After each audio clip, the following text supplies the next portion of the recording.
The more, the merrier.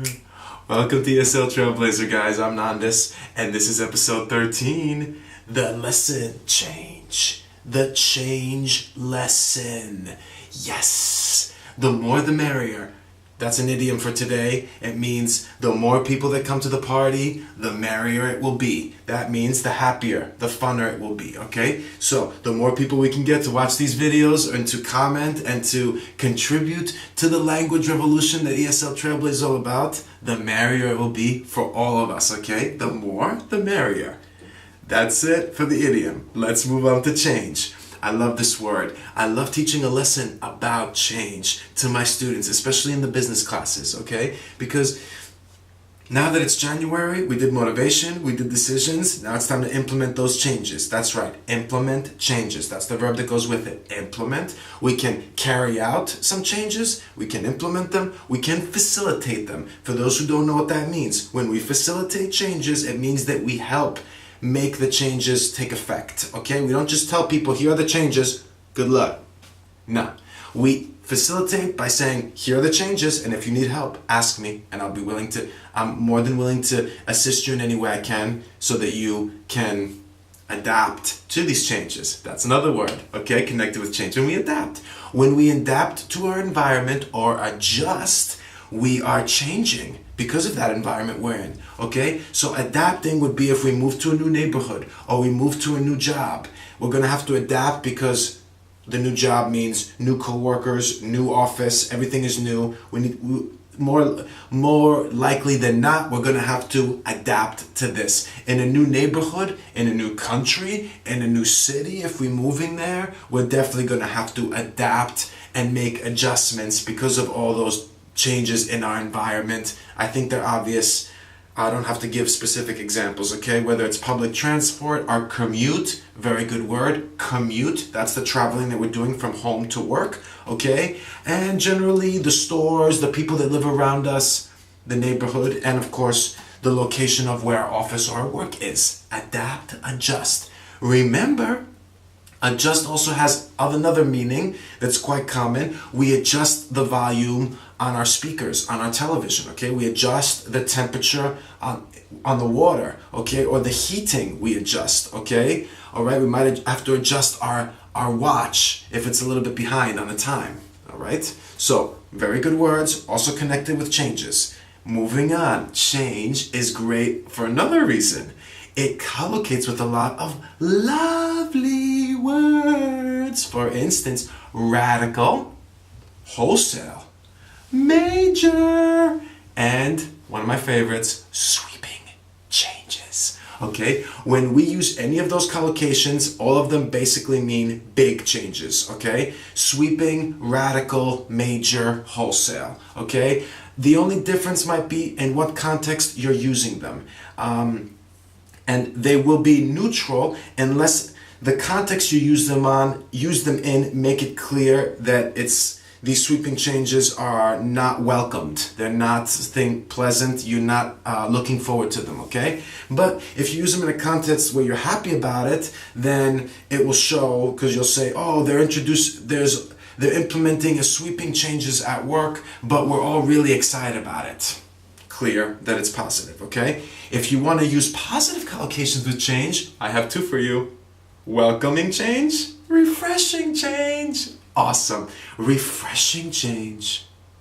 It's so refreshing. Just thinking about it is refreshing, okay?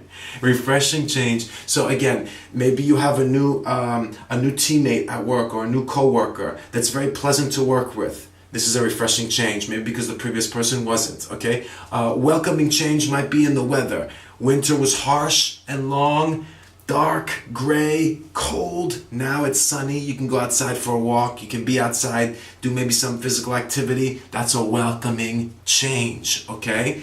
All right? Other words connected with change. We're moving along real quick today in this episode. Changes is transformation. Transformation. It means complete change, okay? So if you're transforming your life, it means that you're changing it completely, okay? That might mean leaving the town you live in and moving someplace else. It might mean your lifestyle, the way you eat, the way you live. And that I can only think you're doing because it's something great that you have a goal for achieving, okay? Transformative adjective, okay? All right? Transformation can happen in general. I think we're living in these times are kind of transformative. This information age, the innovation, it's all happening so far. It's transforming the way we live, the way we communicate to each other, the way we work. All these things. Another very important word, transition. Great word. It's describing change, but it's describing the period that it takes to go through those changes, okay? Because sometimes it needs time for the changes to take effect or to be implemented. Take effect, be implemented, okay? It doesn't just happen, boom, overnight. You don't just transform, boom, overnight, okay? You don't just transform, you wake up, you transform. You're not X-Men, all right? So, transition. Period of transition would be when the government is changing after an election. Period of transition might be the sweeping changes in your office. That transition because a company has bought another company. Now you have new employers, new bosses. There's a period of transition for that, okay? That would be mostly for work or government. Practical with transition, not so common. But transformation, of course, okay? If you change your appearance, as I said earlier, new haircut, new hairstyle, that can be transformative. All right? So, as you can see, we got a lot going with the change and really nice language that you can use if you want to transform the way you speak and the way people are engaged when they're listening to you speak. You need to be more fluent, even though your English is quite good.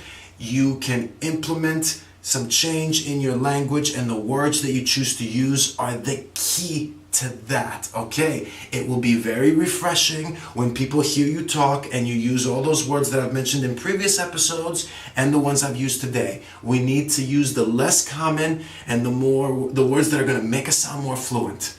That's it, guys. That's what we want. We want the transformative change.